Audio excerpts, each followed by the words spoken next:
Hey guys, Brian Kelly here from Zombie Guitar. Here in today's video, I want to talk about practical ear training. So ear training can have a lot of different meanings to a lot of different people, but for the purposes of this video, I want to give you some directly applicable tips that you can take and apply to your everyday life. A lot of this stuff, you don't even need to have a guitar in your hand. You don't have to have a piano available or anything like that. A lot of this stuff you can do just by listening to music. So you're probably doing that already. And this doesn't only apply to, whatever your favorite type of music is. This literally applies to any type of music. Commercials on TV, anything that has a music in the commercial on TV, ear training opportunity. If you're like me and you have young kids, I have a 2-year-old and a 9-month-old, and your TV has nothing but kid shows on at all times, ear training opportunities all day long. All right. I literally do this stuff every single day. We watch Blippi, we watch Cocomelon. If you don't have little kids, you probably don't know what that stuff is, but just tons of songs, and I'm sitting there ear training all day long as I listen to this stuff. It has just become habit to me. And this all comes from the fact that I played in a cover band for about 15 years. I gigged like 2, 3, 4 nights a week. I would fill in for other guitar players and other bands and stuff like that. I encountered all types of situations. Specific situations would be like I would look at a set list and think that I knew the songs, but then I'd get on stage and I'd come to find that the song is played in a different key, or the band that I was playing with would play it in a different key than what I was familiar with. I would think the song was in G, and they were like, oh no, we play that in F, so I'd have to transpose on the fly. Sometimes I would play songs, we would get requests, and I'd never learned the song, I never learned the solo, but we would try it, and I would just have to kind of figure out the song by ear on the fly and hope it sounded okay. That happened a bunch of times. Solos, I would forget solos a lot. I would just have to kind of fake my way through solos. So all of this stuff was directly applicable to what I did for 15 years straight. That's the type of ear training that this video is about.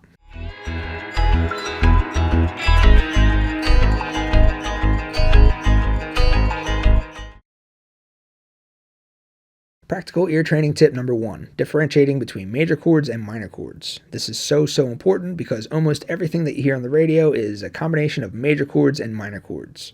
Everything that you hear in TV commercial jingles or kid show jingles or something like that, major chords, minor chords. Even if the chords are more advanced chords, if you want to call them that, they have ninths in there or sevenths in there or whatever.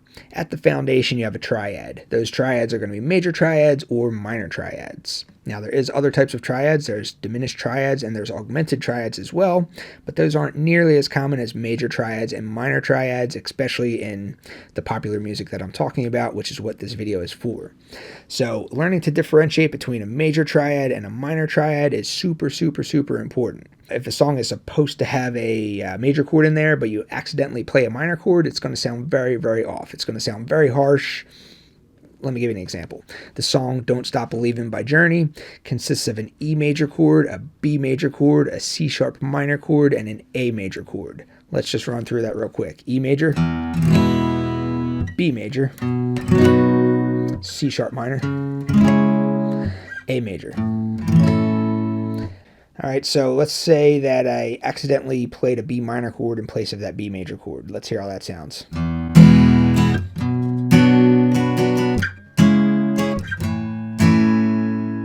Sounded pretty bad, right? The difference between a major chord and a minor chord is one single note. A major chord has a major third interval in there. A minor chord has a minor third interval in there. That third interval is known as what determines the quality of a chord. So it's either going to have major quality or minor quality as dictated by the third. So this B major chord right here, you have a third. It's located right here. So here's a B major chord. That's the major third. A minor third is 1/2 step lower than that. So here's a minor third. That one note, that is huge. That's the thing that makes the difference between a major chord and a minor chord. So on the guitar, we have different shapes available to us. You can play, that's the whole purpose of the cage system, which I talked about in last week's video. So there's always going to be different ways to play a B major chord or a B minor chord on the guitar. So some shapes may have more than one instance of where the third is found at. In this particular shape that we're using here, this is known as the E shape according to the cage system. You can also just call it a basic bar chord that's rooted on the low E string. There's only one instance of this third.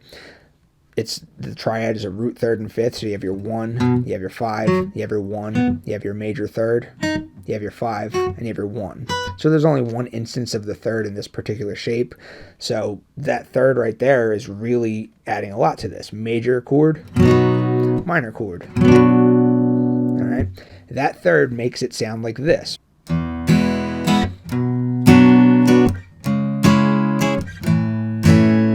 Versus this.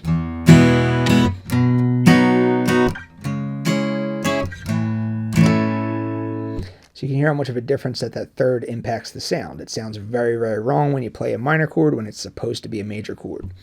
That harshness is not going to be so obvious when it's the other way.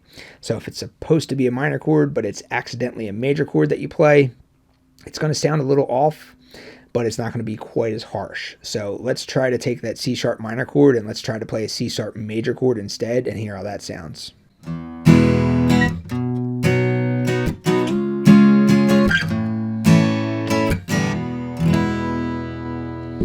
So I played that C sharp major there. It didn't sound quite as harsh. It didn't sound like ear-piercingly bad like it did with the previous example, but it still didn't sound right. That C sharp minor there adds that little tiny bit of sadness, if that's how you want to describe it, that little tiny bit of sadness that's needed. You need that C sharp minor chord there. Sometimes you just need a minor chord, you know? So when you make a major chord in place of that minor chord, that little bit of sadness that adds to the overall feeling of the progression, you're kind of just taking that away. Just learning to differentiate between the two, super, super important. If you like today's video and you want to check out some more of my stuff, stop by, check out my website, zombieguitar.com. That is a resource that is designed to help guitar players of all levels, beginners, intermediates, advanced, everything in between. I also have a Patreon page, patreon.com/zombieguitar. On my Patreon page, I add several new videos each month, about 8 videos a month, something like that. And the cost is that of a cup of coffee. So for the price of a cup of coffee each month, you get like 8 new videos, something like that. Not a bad deal. Stop by, check that out. I'll post links to all that stuff below. Let's get into the lesson. Practical tip number 2, be able to quickly identify the key. And there's a lot of different ways to do this, but the way that I've always preferred to do it was just use the simple pentatonic test. Now, I am a strong advocate, especially for practical purposes, of the 12-key model. There is an argument, a forever going on argument about 12 keys versus 24 keys, all right? 12 major keys, 12 minor keys. According to, classical theory and sheet music and stuff like that, you could even say there's 15 major keys and 15 minor keys. It's a lot easier just to think in terms of 12 keys, all right? I made a video. I like to make ranting videos, and I made a ranting video about why I believe there's only 12 keys, and it's only adding to the confusion if you think in terms of 24 keys. It's much easier to think in terms of key signatures, all right? So if you have a song, any song, doesn't matter, and that song is in a key, you can identify the key by using the pentatonic test. The pentatonic test is you try every single pentatonic scale between the open fret and the 12th fret, because once you get up to the 12th fret, everything repeats itself. So one of the 12 pentatonic scales is going to connect with the music and it's going to sound perfect, and all the other 11 possible answers are not going to sound quite as perfect. So you have this possibility. You have this possibility. You have this possibility. You can keep trying pentatonic scales until you get all the way up to the 12th fret, and then you're just repeating yourself, because once you get up to here, it's exactly the same as this. It's just an octave higher. So one of these pentatonic scales between open and 12th fret is going to lock in with the music perfectly. So for the example that I'm going to show you, I'm going to use Sultans of Swing. I just kind of made up my own little rendition of it.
So as you can see from that example, I found that this pentatonic box, the one that falls between frets 10 and 13, was the one that worked. That's the one that connected with the music the best. So what that tells me is that the key of the song is the key of either D minor or F major. It's a relative major-minor pair. For every minor key, you have a relative major key. For every major key, you have a relative minor key. What that means is the relative major-minor keys, they share the exact same notes as one another. They share the exact same chords as one another. It's the exact same key signature. So D minor and F major, that's a relative major-minor pair. This pentatonic box that I determined to be the one that fits right here, the note that's on the low E string, that's the note D. That's the minor key name. The one that falls on the 13th fret, the one that falls under your pinky, that's the major key name. D minor, F major. I can then take this information over to the circle of fifths, and I can find the F major on the outer circle, which of course is going to be right in line with the D minor on the inner circle because it's a major-minor pair, and that's what the purpose of the outer circle and inner circle on the circle of fifths is. I can then look at the 6 surrounding chords, and those 6 chords are the 3 major chords and the 3 minor chords that are found in this particular key signature. You have 12 possible key signatures. This is the one that this song is in. This song is mostly in D minor, but then once it gets to the, I guess you could call it the bridge or the pre-chorus or something, he's in F major.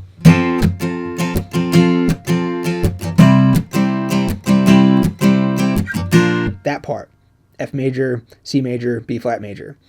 It's not really D minor anymore, right? We're now in F major. So the song is in D minor, F major. It's the same exact key signature the entire time. That's the key of the song.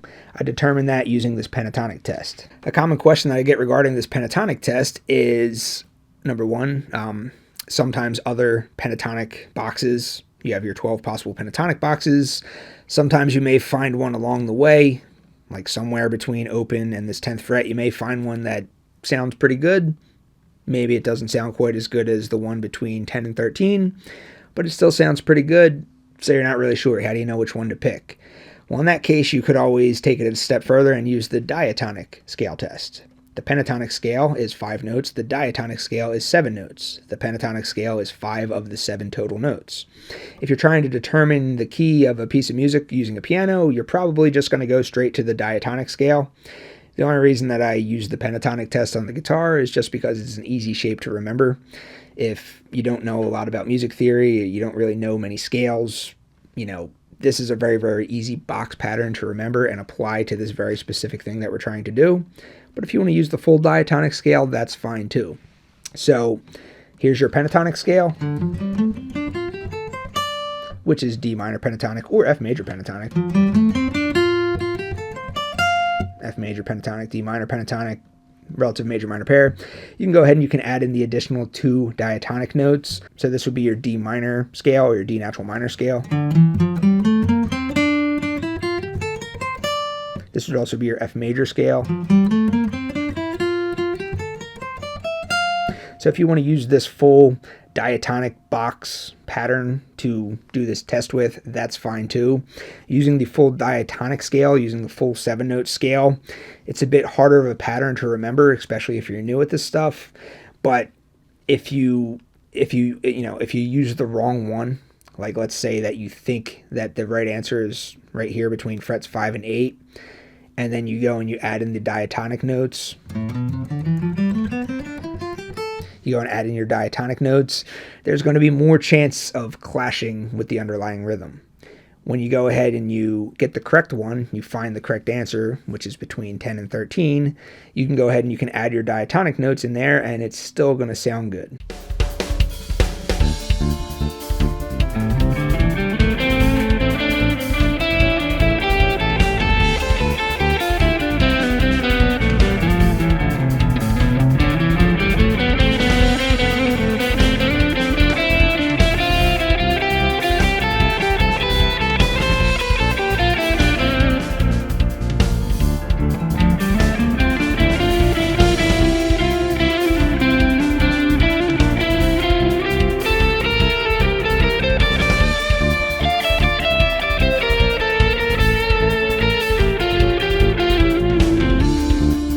right, so having the ability to quickly determine the key in this method, I did this all the time. All right, 15 years of playing gigs 5 nights a week. There were times where I'm like, oh no, I don't know what key we're in. I had to quickly figure it out, do my quick little pentatonic test. Oop, there we are. Boom, I know the key. So super, super useful. That's tip number 2. Practical ear training tip number 3. And this is my favorite one of all. This is the one that I do every single day of my life. I can't shut my brain off to not do this. This is also the one that's going to take the most practice, but if you do it, I promise you it's going to help you immensely. So this is figuring out chord progressions by ear. Now, when I say figuring out the chord progressions, I don't mean that you actually have to figure out that's a C major chord, that's a D minor chord. You don't have to figure out the actual chord. All you need to do is figure out if it's a 1 chord, 2, 3, 4, 5, or 6 chord. That's it. As I said, once you determine the key, there's 12 possible key signatures that the song could potentially be in, assuming that the song's only written in one single key, which most songs are, unless you're a jazz musician or something like that, where the key is constantly changing. But for the average Joe musician out there, the average cover band musician like myself, you have a 1 in 12 chance of getting the key right. You figure out the key, there's 3 major chords in that key, there's 3 minor chords in that key, all right? So just hearing, is that a 1-5-6-4 progression? Is that a 6-4-1-5 progression? Is that a 6-5-4 progression? Is that a 6-2-1 progression? Whatever. There's 6 chords, all right? There's actually 7 chords in any given key, but we're going to get to that in a minute. So this is a 1-5-6-4 progression, all right? So the Journey song that we already talked about, 1, 5, 6, 4. Using your circle of fifths within the grouping of 6, the positioning of the 1, 5, 6, and 4 are always going to remain constant. 1's always going to be outer circle center position. 5 is always going to be outer circle clockwise position. 6 is always going to be inner circle center position. That's the relative minor of the 1 chord. And then 4 is always going to be outer circle counterclockwise position. So listen to this progression.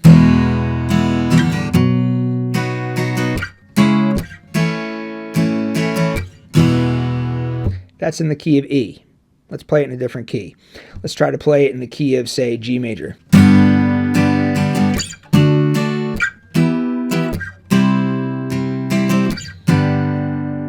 Let's try playing it in the key of A major.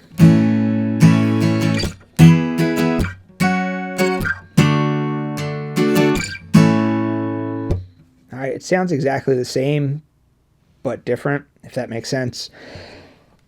Being able to identify that this is the 1 chord, this is the 5 chord, this is the 6 chord, this is the 4 chord. Super, super important, all right? This is how you can figure songs out by ear. So 1, 5, 6, 4 progressions, they come in all different forms. It doesn't always have to be in that exact order. A lot of times you're going to hear it like a 6, 4, 1, 5 progression. So an example is Hello by Adele. I don't know if this is the exact key that the song is in, but I'm going to play it in A minor. So let's play Hello by Adele, 6, 4, 1, 5.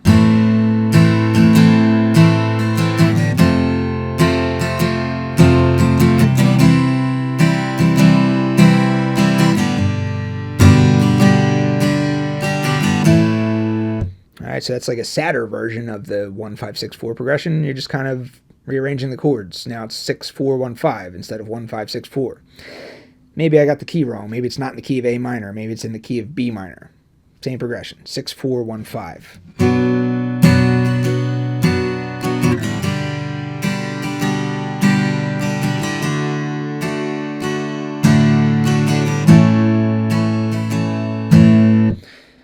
Maybe that one's not right. Let me try it in E.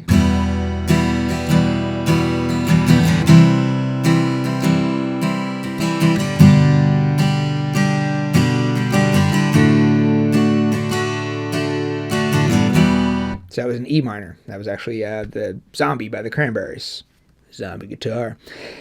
Anyway, so, you know, just have like some references that you can always revert back to. Be like, hey, that kind of sounds like Zombie by the Cranberries or whatever. Also very common is where they'll just use the 6, 4, and the 5 chords.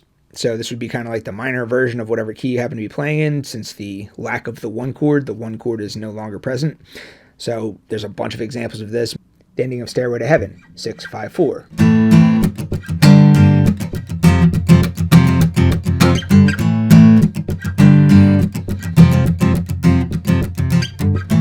Alright, so there's like a bunch of references for you right there that all involve the 1, the 5, the 6, and the 4 chord. Like I said, any given key signature has 6 chords in there.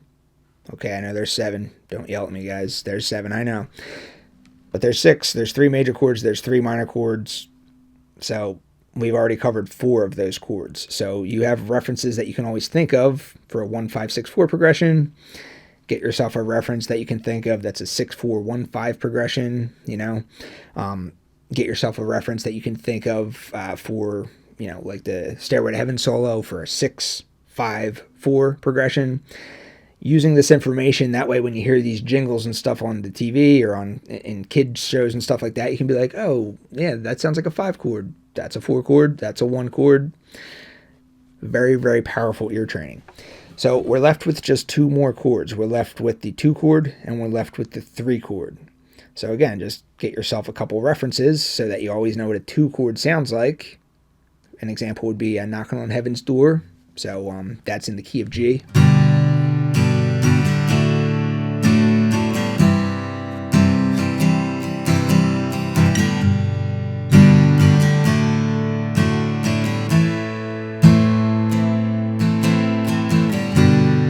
So it started out with a 1, 5, 4,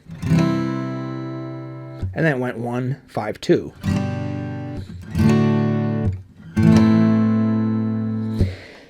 So you hear that minor chord, and let's say that you're not sure if that's a 2 chord. You're like, is that a 2 chord? Is that a 6 chord? Is that a 3 chord? I know it's a minor chord. I'm not exactly sure which chord it is. If you're unsure, you can always just kind of sing the do, re, mi, fa, sol, la, ti, do scale just to kind of confirm. You can kind of be like, do, re, do, re, re, re. Boom, confirmed that is a 2 chord. So without even listening, just kind of having this understanding of 1, 5, and 4, what those sound like, and then you hear this minor chord thrown in there, just do, re, okay, boom, 2. All right, so there's your reference. You can use that same type of reference for anything you hear if you're ever uncertain to identify the 2 chord. So then you're just left with the 3 chord. So the 3 chord, I saw in another YouTube video that the 3 chord is typically considered to be the saddest minor chord in any given key. And I actually kind of agree with that, because out of the 3 minor chords, they all have their whole element of sadness there. But something about that 3 chord, it's a bit sadder than all the rest. But even if you can't identify the fact that it's sadder than the other potential chords, you can always, the way I always do it is I always think, I know what the 4 chord sounds like. So if I know what the 4 chord sounds like in relation to the 1 chord, the 3 chord always sounds like it's like right before that and it wants to move to the 4 chord. All right. So an example, and this is the same example that's used in that video that I was talking about the 3 chord being the saddest minor chord. They use Hey There Delilah. It's like this.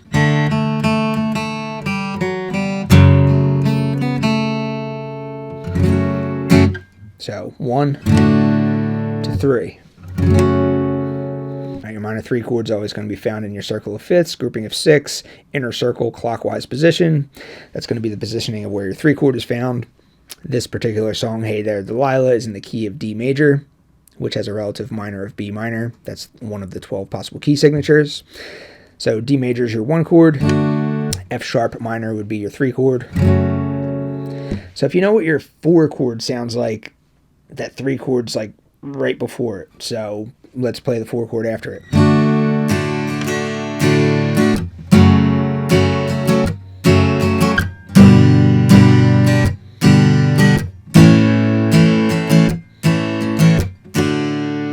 Now I know that's not the song, that's not the actual chord progression that's played in the song, but if I'm unsure of what that F sharp minor, what the function of that F sharp minor is in this particular song, I can always think to myself, what does the 4 chord sound like?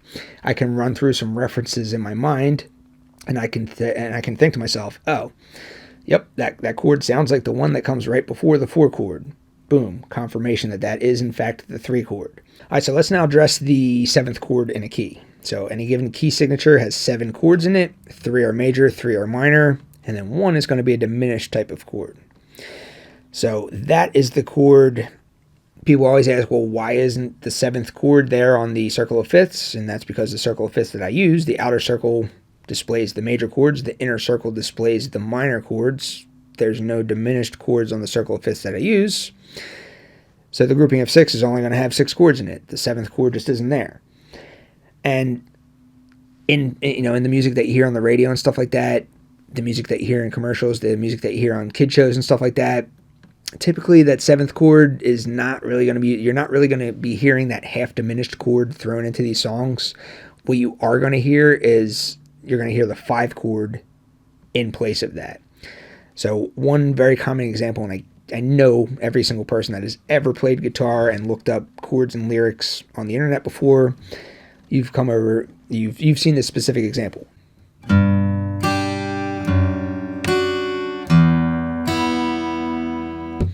So surely you've seen that before. All that a slash chord is you're taking a D chord, and then you're just, the F sharp is the bass note. The F sharp is the lowest note of the chord instead of the note D. If D was the bass note of the D chord, then it would just be called a D chord. But a D over F sharp means that you're playing a D chord, but the lowest note, the bass note of the chord, is an F sharp. So why do they do that? Why do you see that all the time? They're just trying to keep the bass line consistent.